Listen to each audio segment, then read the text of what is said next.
Sentar-se em nome do Senhor Jesus. Abra sua Bíblia no livro de Efésios, capítulo 3.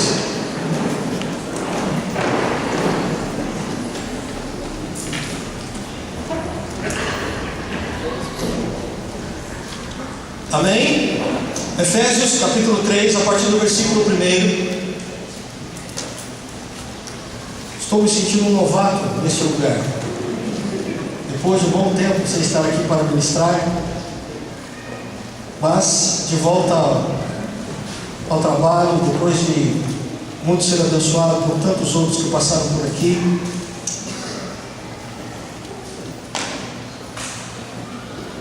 Capítulo 3 de Efésios, que diz assim: por essa razão oro eu, Paulo, prisioneiro de Cristo Jesus, em favor de vocês, gentios. Certamente vocês ouviram falar da responsabilidade imposta a mim em favor de vocês, pela graça de Deus, isto é, o mistério. Diga o mistério, querido.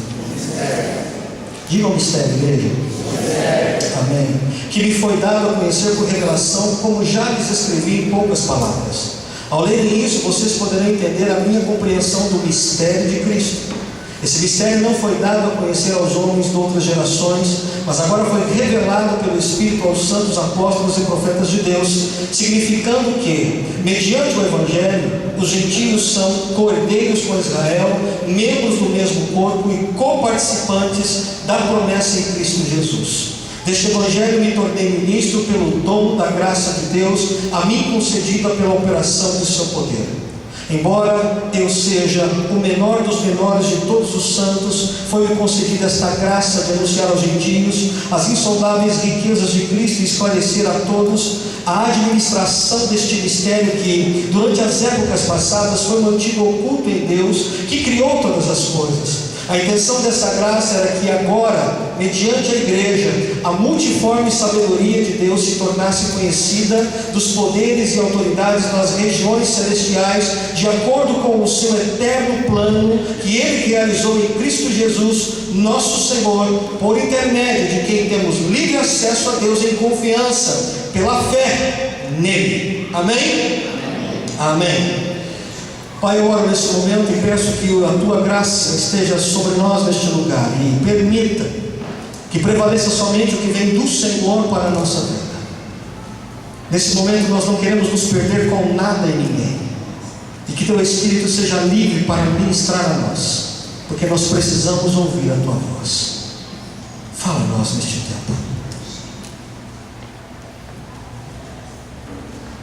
Eu repreendo neste lugar, Pai, toda a intenção de roubo da Tua palavra, e permita que enquanto a Tua palavra esteja sendo ministrada, o Senhor estenda as Tuas mãos com sinais e prodígios, em nome do Teu Filho amado Jesus. Amém e amém. Amém, igreja de Deus. Amém. Quase que prosseguindo nesse clima de festa, muito embora já tenha passado, mas eu ainda quero falar sobre a igreja. Igreja é onde estamos ou quem somos? Falar sobre a igreja devido à necessidade que temos de rever os nossos motivos e razões de sermos igreja. Caso contrário, nós podemos de alguma forma sermos influenciados pela visão mundana hoje do que é ser igreja. Eu quero falar sobre a igreja, mas não da placa bíblica, ou batista, ou assembleia, enfim, não estou falando e não quero falar de denominações aqui. Eu quero partilhar sobre a igreja chamada Corpo de Cristo, aquela que não tem placa, que é vista em todos os lugares, em todos os tempos, desde o ministério de Jesus sobre esta terra. Nesses últimos tempos, devido ao crescimento vertiginoso aí, e ao aparecimento também na mídia, além de líderes se destacarem, eu penso que muitos cristãos têm estado em condições difíceis de se posicionar quando se trata da igreja. Me parece que a maneira que o mundo vê a igreja tem influenciado muito as pessoas dentro da igreja. Interessante isso. Parece estar se perdendo a noção bíblica do que é ser igreja, e andamos nos contaminando com a visão de igreja do mundo. E nós não podemos deixar de ser realistas aqui, de que a igreja de alguma forma, ela vive um tempo de crise. Haja visto os escândalos que nós estamos vendo. E alguns, na ânsia de se colocarem contra esses escândalos, eles acabam por jogar a criança junto com a água. Tudo junto. Então muitos concluem que a igreja de fato não presta, ou que é um lugar de exploração, um lugar de engano, e até mesmo de prostituições em muitos aspectos. Essa é uma visão radical de muitos hoje. Haja visto, essa é a visão do mundo, que de alguma forma tem contaminado cristãos. Há uma outra visão que é o oposto, é radical também. É aquela visão no sentido de muitos que têm facilmente idolatrado denominações, por exemplo, têm idolatrado doutrinas humanas, têm idolatrado líderes exageradamente, muitas vezes até mesmo no lugar de Jesus, que é o cabeça. E por isso eu acredito que nos falte hoje um melhor conhecimento bíblico do que é ser igreja. Amém? Eu não preciso dizer que o lugar onde eu me reúno para cultuar, esse lugar não é o mais importante. Muito embora a marca da igreja é se reunir para adorar a Deus. Amém? Para entendermos um pouquinho sobre a igreja, voltando um pouquinho no Antigo Testamento, Deus, Ele escolheu um povo, e deste povo Ele fez uma nação. Do nada, Deus levantou esse povo e o chamou de Israel. País que gerou muito incômodo quando foi gerado e incomoda até os dias de hoje. O propósito de Deus era levantar Israel e agir de tal forma no meio dessa nação, desse povo, que as nações do seu entorno veriam Deus agindo ali naquele país e seriam atraídos pelo mover de Deus, e seria um grande pretexto para que as nações também viessem a conhecer o Todo-Poderoso. Mas Israel, ele não conseguiu cumprir essa função plenamente. Tornaram-se um povo, me perdoe o termo, metido. Muitas vezes se afastaram do Senhor, acharam-se o rei da cocada preta quando se tratava de Deus. E por isso esse termo tão estranho e até mesmo exclusivista que se diz é o Deus de Israel, quando pela boca dos israelitas. Houve pessoas que reconheceram a Deus, mesmo não sendo judeus, mas mesmo pessoas não sendo judias, querendo conhecer o Deus judeu, o Deus dos judeus, e quando se convertia ao Deus dos judeus, tinha que ser pelo viés judaico, pela via do judaísmo. E ainda assim, esse povo que não era judeu exatamente, era de certa forma discriminado. A grande verdade é que Deus, ele entrou nessa situação, e ele abateu o povo de Israel por ter se distanciado tanto da visão que Deus queria estabelecer no meio do seu povo. Uma postura que já não pregava a Deus, pelo contrário, impedia a Deus de intervir, de ser revelado para as pessoas. O povo judeu, ele era assim um povo exclusivo. O povo judeu até hoje é um povo especial para Deus. Mas o que o povo judeu não entendeu é que Deus não era exclusivo dele. Então Deus envia Jesus para fazer quebrar, melhor dizendo, esse exclusivismo. Os judeus acreditavam piamente que Deus pertencia somente a eles. Com a vinda de Jesus, a exclusividade do povo de Israel começa a ser perdida, porque Deus tem planos maiores nesse tempo. Durante o ministério de Jesus, inicia-se uma, de certa forma, desconstrução da visão de que Deus pertence somente aos judeus. Começaram a ouvir algumas verdades mais profundas de Jesus Cristo. E a verdade começava pelo fato de que eles haviam falhado na sua condição de pregar Deus plenamente, profundamente. E eles não aceitaram isso. Não admitiram a sua falha. Você se lembra, é só ler a Bíblia. A Bíblia diz que Deus se manifestou em Cristo Jesus, ou seja, Deus estava andando no meio do povo de Israel e Israel não reconhecia, não via. Amém até aqui? Mas aí existe o que chama na Bíblia de novo Israel. E o desafio continua, porque Deus ainda tem uma nação santa e um povo escolhido. Está lá em 1 Pedro capítulo 2, versículo 9. Nação santa e povo escolhido. Amém? Amém, igreja? Um povo que se diferenciasse do povo do mundo. Deus ainda tem esse plano de um povo separado. E isso é uma necessidade. Era preciso haver um povo que demonstrasse Deus em meio a um mundo de caos e sofrimento, e esse povo ser literalmente o abrir do caminho para que Cristo Jesus se revelasse. Jesus estabelece então, Deus através de Jesus Cristo estabelece um novo Israel. E este novo Israel não seria uma nação criada como foi criado Israel, o Israel de antigamente. Não era mais um povo ou uma nação com uma língua específica, um espaço geográfico, com leis no sentido definidas, ou dentro desses aspectos políticos que nós conhecemos hoje. Não mais. O novo Israel agora deve ser uma nação, sim, mas nos moldes do Evangelho de Jesus Cristo. Isto é, uma nação dentro de propósitos espirituais.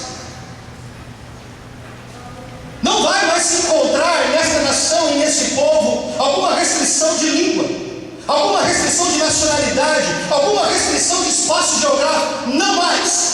Não vai mais haver acepção de pessoas nesta nação e neste povo. Colossenses capítulo 3, versículo 11 diz assim: nessa nova vida já não há diferença entre grego e judeu, circunciso e incircunciso, bárbaro e cita, escravo e livre, mas Cristo é tudo e está em todos. Gálatas capítulo 3, versículos de 26 a 29 diz assim: todos vocês são filhos de Deus mediante a fé em Cristo Jesus, pois os que em Cristo foram batizados, de Cristo se revestiram. Não há judeu, nem grego, escravo, nem livre, homem, nem mulher, pois todos são um em Cristo Jesus. E se vocês são de Cristo, são descendência de Abraão e herdeiros segundo a promessa. Por isso somos o novo Israel de Deus. Aleluia. Crê nisso? Amém. Aleluia. Quem reconhece Jesus Cristo como Senhor é hoje um novo Israel de Deus, porque temos Jesus Cristo. E o nosso desafio como novo Israel ele é imenso, porque a gente não pode cair no mesmo erro em que Israel antigo caiu. Veja o que diz em Romanos capítulo 10, versículo 12: não há diferença entre judeus e gentios, pois o mesmo Senhor é Senhor de todos, e abençoou ricamente todos os que o invocam, porque todo aquele que invocar o nome do Senhor será salvo. Diga amém para isso, meu querido. É verdade. Essa é uma situação que nos encontramos como novo Israel. A nossa postura hoje é manifestar luz nas trevas, gosto em meio ao desgosto, esperança em meio ao desespero, cura no meio da enfermidade e até vida no meio da morte. Amém. Acabou as cerimônias, acabou as procissões. Deus poderá ser buscado fora da igreja. A salvação não está presa nesse lugar. A salvação virá quando alguém disser: Senhor, me salva. E diz a Bíblia: eu creio em ti, Jesus. E diz o Senhor que ali a salvação virá. Amém, meu querido? Escute, até mesmo os judeus precisarão admitir que Jesus Cristo é o Senhor. Sabe por quê, querido? Porque diz a Bíblia que não há salvação fora de Jesus Cristo. Aleluia. Crê nisso, igreja? Amém. Eu quero que você entenda que é algo muito sério nos dias de hoje. Há muitos cristãos que estão se perdendo com a sua identidade como igreja. Tem muita gente se deixando deixando envolver com essas palavras que estão sendo dadas pela mídia, sendo dadas por reportagens ou por intelectuais, dizendo que a igreja hoje é uma grande exploração, ou essa igreja é uma grande tranqueira. E diga-se de passagem, existe sim uma igreja escandalosa, existe sim uma igreja que não está envolvida, não está comprometida com o Evangelho. Mas, meu querido, a palavra de Deus para mim e para você hoje é que eu e você façamos parte de um povo separado, santo para com Ele. Aleluia. Você e eu temos que saber a nossa identidade como igreja. Amém? Amém. Diga amém. Amém. Se você concorda. Esse novo Israel recebe um nome especial por Jesus. E Cristo foi o primeiro a usar esse termo, que se chama igreja. Está em Mateus capítulo 16, versículo 18. Mas a igreja ela começa a se manifestar de fato a partir do livro de Atos. É lá quando começa a surgir. Existem no Novo Testamento dois termos para a igreja. O primeiro é kriakos, no grego, que significa ajuntamento para a ceia, ajuntamento para o dia do Senhor. Olhe para mim, por favor. Essa história que andam dizendo por aí, que a igreja ela não precisa mais de um lugar para estar junto, de um lugar para se reunir. Não entenda lugar, querido, como espaço geográfico. Eu estou falando do nosso momento juntos, amém? Então eu quero que você entenda, porque é bíblico quando a palavra de Deus chama-nos como igreja e está dizendo o seguinte, que uma das marcas sobre a nossa vida é que nós conseguimos nos reunir como um só corpo. Amém. Isso é marca. Amém? Amém. Muitos cristãos sendo enganados por aí, dizendo que é óbvio, meu irmão, eu concordo, ponderações à parte. Somos uma igreja individual e eu posso servir a Deus onde quer que eu esteja. Porém, igreja também é o fato de eu ter que estar junto com o meu amado.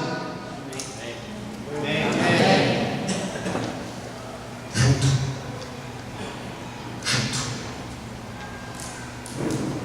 Criados. Outro nome dado à igreja é eclesia, que basicamente é conhecido como chamados para fora. Amém até aqui? Amém.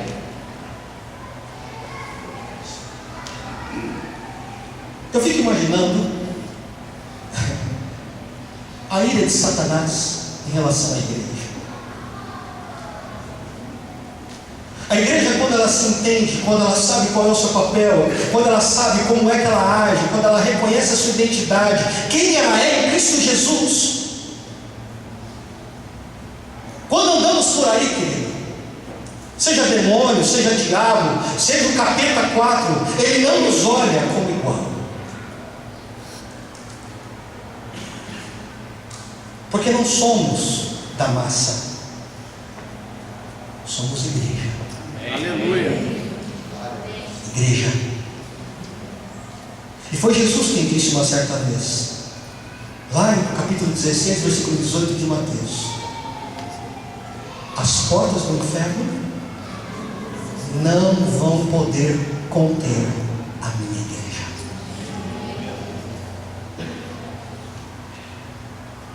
Reconhece isso? Do que você tem medo hoje? O que te afronta hoje? Qual é a sua dificuldade como igreja hoje? É impressionante a quantidade de cristãos que nós encontramos hoje inseguros em relação à condição de igreja. Acreditam hoje piamente que igreja, a segurança de uma igreja está em um lugar específico. Muita gente que não tem ainda a condição de discernir e estar em um lugar seguro para poder congregar e dizer: olha, aqui eu posso me envolver e crescer como igreja de Deus. Estão confusos e o diabo tem se aproveitado disso. Queridos, as portas do inferno não podem contra a tua vida. Você está aqui? Aonde a igreja de Deus nasce, aonde a igreja de Deus se move, nesse lugar, a probabilidade do reino do inferno começar 100%. 100%. Amém? Amém. Você pode dizer amém? Amém. Tudo isso para entendermos o valor da igreja para Deus.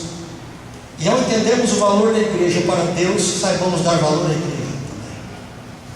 Atos capítulo 20, versículo 28 diz assim: cuidem de vocês mesmos e de todo o rebanho sobre o qual o Espírito Santo os colocou como bispos, para pastorearem a igreja de Deus. Querido, repita comigo por gentileza: igreja de Deus. Isso, que Ele, preste atenção por favor, e abra sua Bíblia para você acompanhar. Atos capítulo 20, versículo 28 diz assim: que Ele, Deus, comprou com o seu próprio sangue. Amém? Até aqui? Amém. Sabe o que eu quero dizer e por que eu estou enfatizando tanto? É só para nós entendermos o seguinte: que a igreja, meu querido, ela não é criação do acaso. A igreja não surgiu aleatoriamente. A igreja é fruto de um sonho divino. A igreja é fruto do coração de Deus, planejada, esperada, para que no momento certo ela pudesse ser manifestada e mostrar a glória de Deus.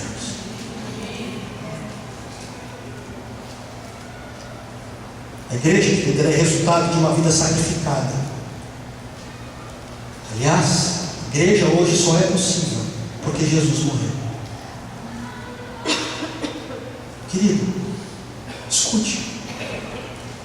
Tome cuidado ao falar da igreja. Há muitos cristãos que tomam a igreja de Deus, infelizmente, por seus líderes, acabam definindo a igreja pelos líderes. E eu confesso que em parte é verdade. Os líderes de alguma forma refletem os seus liderados. Mas isso não é tudo, não é todo de verdade. Nós podemos discordar de muitas coisas dentro de uma igreja, estando no corpo de Cristo. Nós podemos discordar de questões teológicas, posturas dogmáticas humanas, mas, meu querido, nós não podemos afetar vidas de qualquer maneira. Não podemos tocar nas pessoas de qualquer forma. Você está aqui? Glória a Deus. Pastor, mas tal lugar está havendo um grande engano, em todo lugar está havendo grandes situações de heresia. Pastor, está havendo um grande... Meu querido, espero que você saiba de uma coisa: eu e você não somos os salvadores da igreja.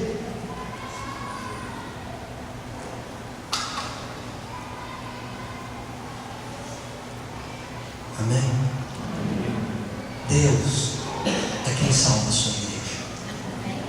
Você pode dizer amém? Amém. Você pode pensar em como e quanto a igreja já foi perseguida, tentada a heresia. Você tem ideias? Você sabe por que a igreja subsiste até hoje? Não é por causa de homens, não. É porque Deus tem cuidado da sua igreja. Aleluia.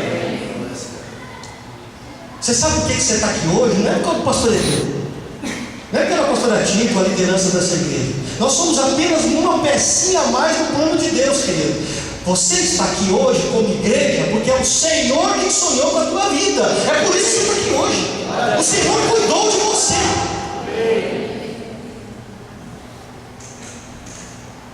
Amém? Se você tem feito parte das pessoas que têm ajudado a denegrir a igreja, você precisa rever a sua postura. Até porque você também é a igreja. Você não pode fazer parte, meu querido, da mesma visão do mundo. O mundo está aí pisando, perseguindo, pisoteando, esmagando a igreja, num processo de querer eliminar a igreja. Haja vista nesse país o que está ocorrendo.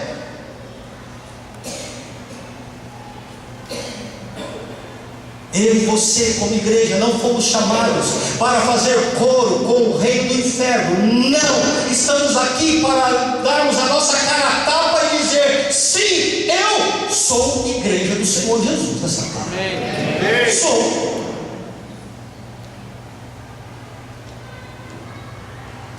Lembrando, eu não estou falando de placas, estou falando de vidas. Amém?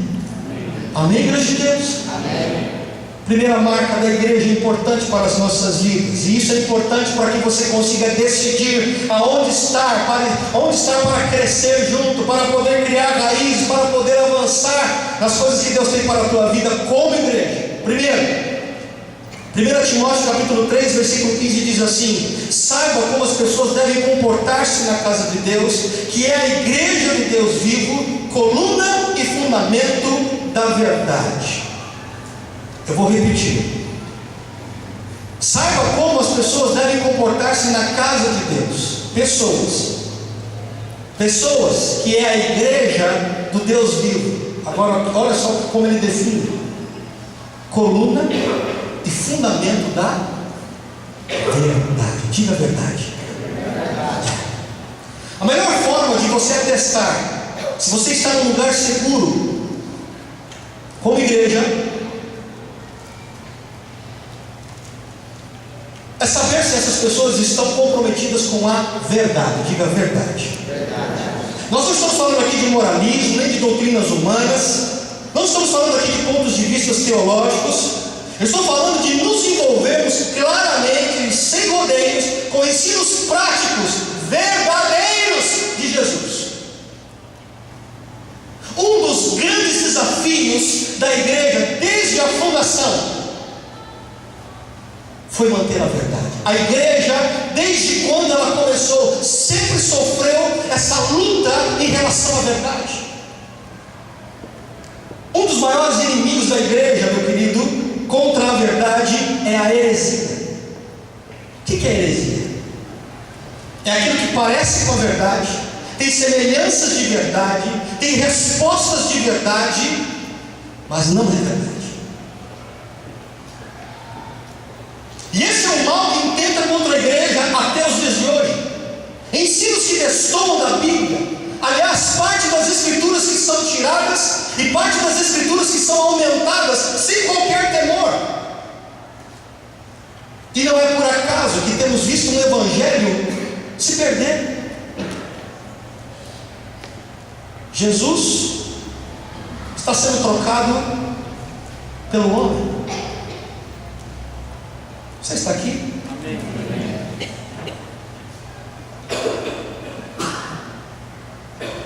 O homem que deveria se adequar aos princípios bíblicos, não. O homem tem pego os princípios e adequado a sua vida. Hoje tem se trocado a pregação da cruz pela pregação da coroa da vitória. E a coroa da vitória que eu digo não é aquela que nós vamos receber, não. Estou falando daqui. É da casa, do carro, é do montante de dinheiro, das grandes conquistas que nós ouvimos falar. Aliás, tem se trocado tanto o evangelho que Jesus não é mais um motivo de adoração. Adora-se por causa da bênção que ele pode dar. Ao invés de se pregar e ensinar para a liberdade, hoje tem havido ensino para manipular vidas, prender vidas. Pecado não é mais confrontado. Não se fala em pregações de sacrifício, de entrega, de se colocar na vontade de Deus. Milagres, sinais, tornou-se moeda de troca. Quer um milagre? Faz um propósito financeiro aí, vamos ver o que vai dar. A bênção não é mais pela graça, é pelo lenço, é pela água benta, é pelo sal e por aí vai. A pergunta é: onde está a verdade da cruz, do evangelho? Igreja de Jesus, aonde está a verdade?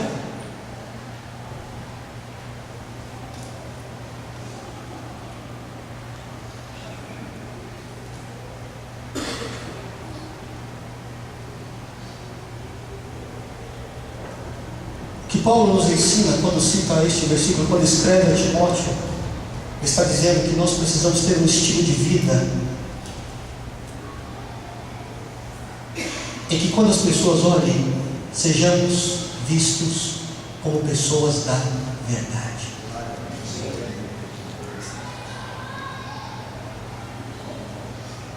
Aliás, é o próprio Deus que também diz isso. O Pai procura adoradores que o adorem como? Em espírito e em verdade. Sabe por que não dá para escapar da verdade, querido? Sabe por que não dá para escapar? Porque o Deus que a gente serve não é que ele gosta da verdade. Olhe para mim, por favor. Ele é a verdade. Esse é o motivo porque não tem como fugir da verdade.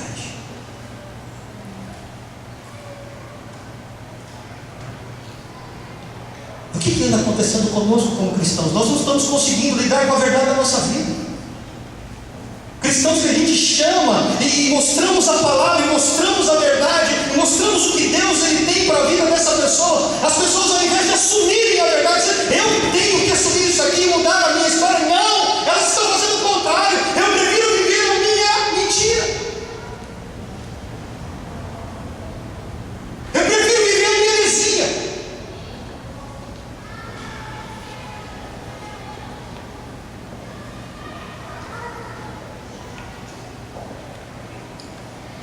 Olhe para mim, por favor. O mundo, quando olhar para mim e para você, precisa saber que não temos medo da verdade, porque servimos ao Deus da verdade. Isso precisa ser marca em mim e em você. É estilo de vida.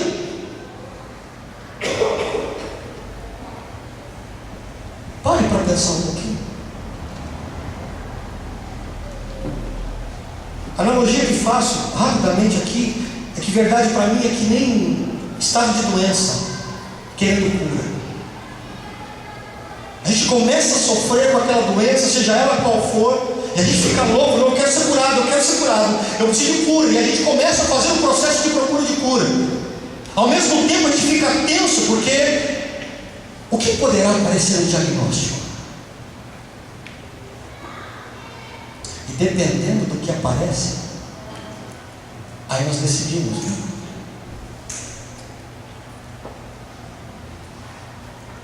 Tratamento intenso ou paliativo?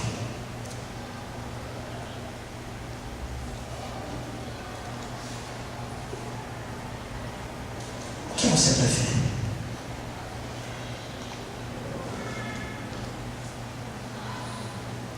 Nunca, em lugar nenhum na Bíblia, Jesus disse que lidar com a verdade seria fácil. Nunca. Mas acredite, sem ela, sem a verdade, não há mudanças, não há libertação, não há cura.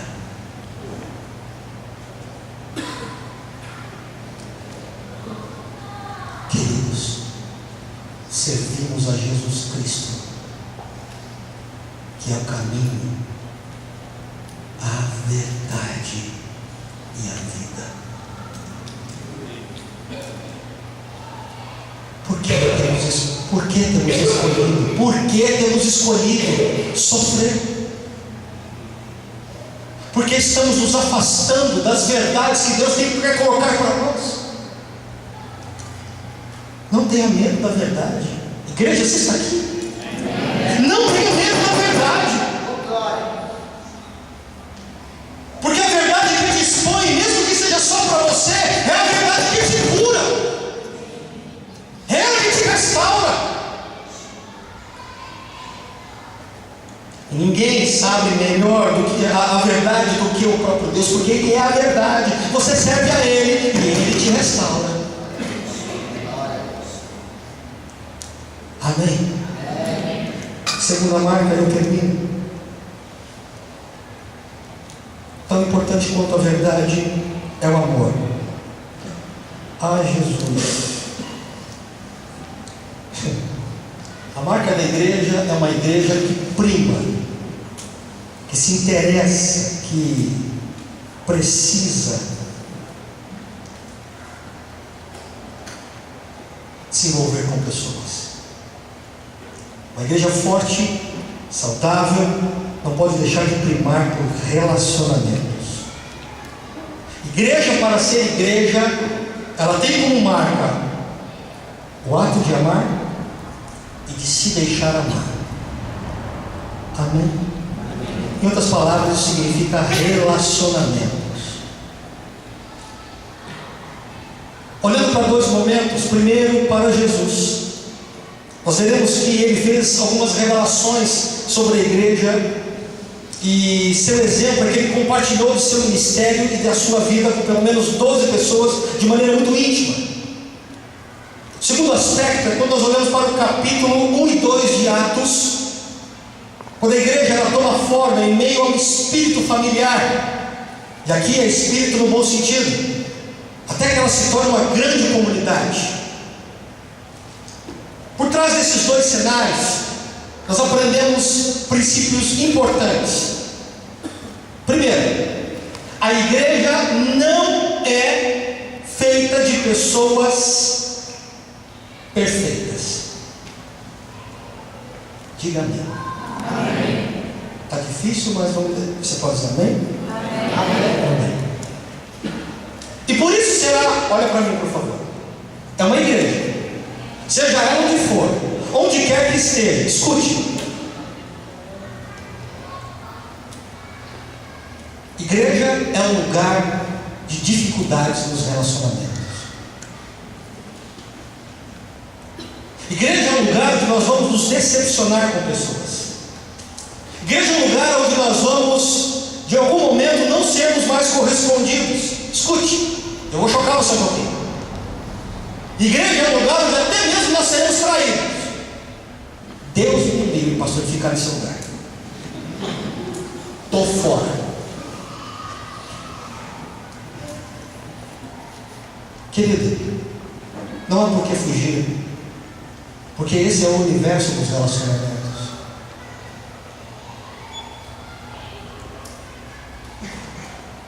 Quando servimos a Cristo, não podemos ser ingênuos a ponto de achar que nós vamos encontrar os irmãos e aquele irmão ele vai ser literalmente tudo aquilo que eu queria encontrar na minha vida, a perfeição do amor.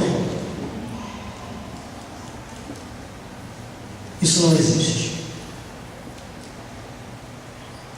Amém? Amém? Amém? Então prepare-se para se surpreender com a falha do seu irmão. Não, pastor, você está maluco? Então não, filho. Permita-me fazer uma pergunta. Alguém aqui já teve algum tipo de contratempo com seu irmão em Cristo? Não interessa quem seja, apenas se você já teve, levante a mão. Jesus. Então, estamos normais.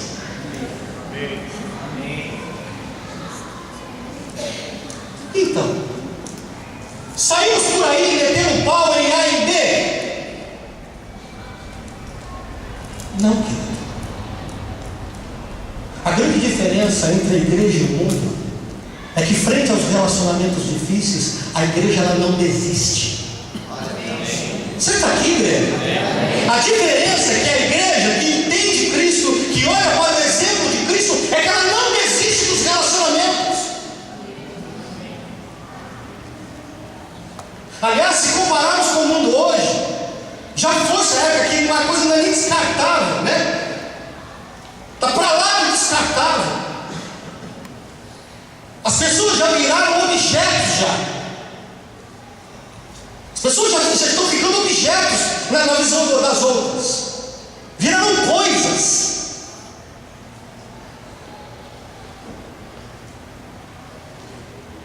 Jesus, ele avançou na sua relação com seus discípulos, sabendo que havia no meio deles um traidor. E nem por isso ele desistiu de Judas. Diz a Bíblia que Jesus o amou até o fim.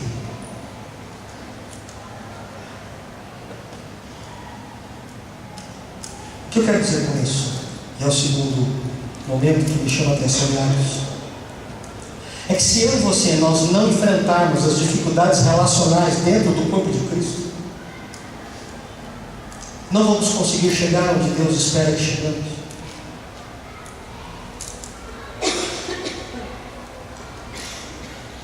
É possível que pessoas no corpo de Cristo vão te levar a chorar. Olhe para mim, por favor. Mas acredite, chorar dentro de uma relação,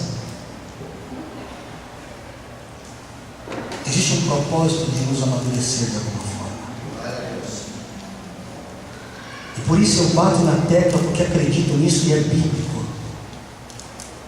Cristão não amadurece sem relacionamento. Não há crescimento sem relacionamento.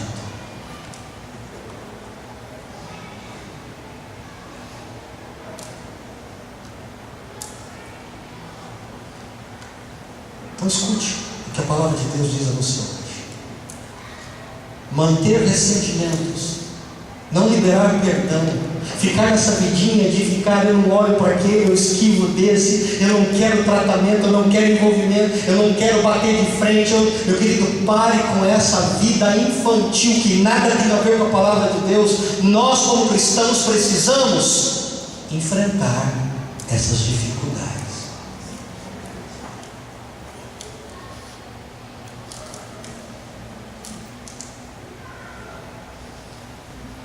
É marca da igreja. É marca da igreja.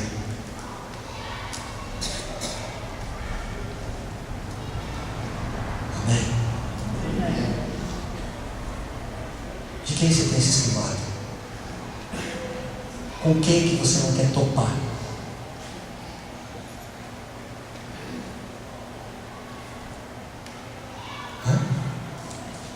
Com quem que você não quer olhar na cara?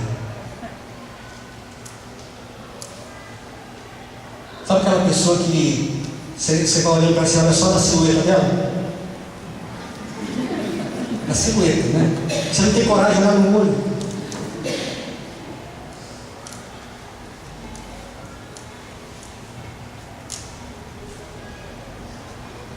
É marca da igreja. A pergunta para nós hoje, aqui, essa noite é: você é igreja? Não me responda rápido. Somos igreja. O mundo anda dizendo que nós somos uma tranqueira. O mundo anda dizendo que nós somos literalmente um bando de incultos. Anda dizendo que nós somos uma escória da sociedade. Querido, a Bíblia diz que eu sou a igreja, o mistério revelado por Cristo Jesus, sonhado por Ele nesta terra.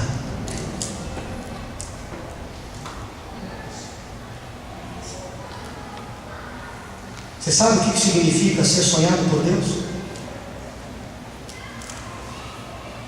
Mais do que ser sonhado por Deus,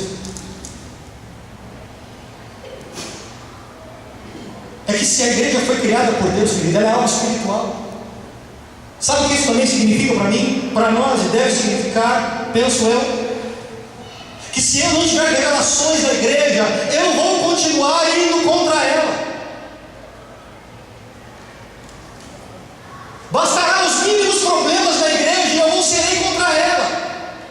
Eu preciso de fé, eu preciso de revelação do Senhor para saber o que significa igreja.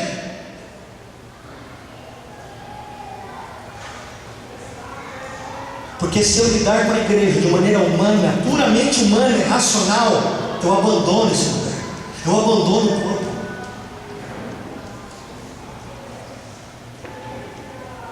Terceiro aspecto é que você precisa entender que você é fruto de um preço muito alto.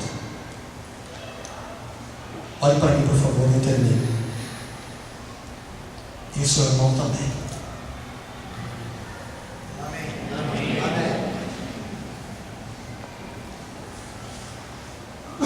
Você e eu somos frutos de um preço muito alto. E o seu irmão também.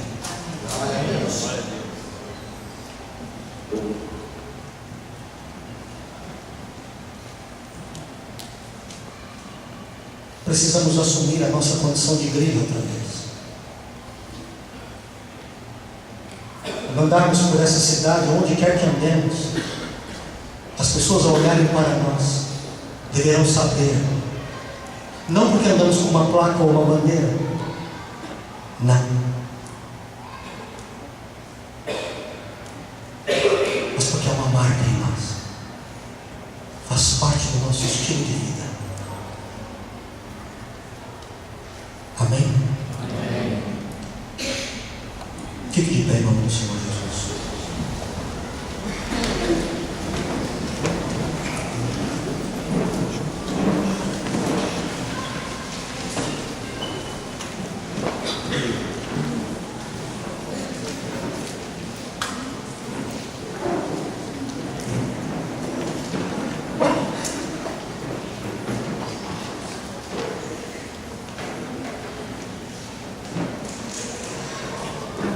Eu queria que você falasse com Deus no seu lugar.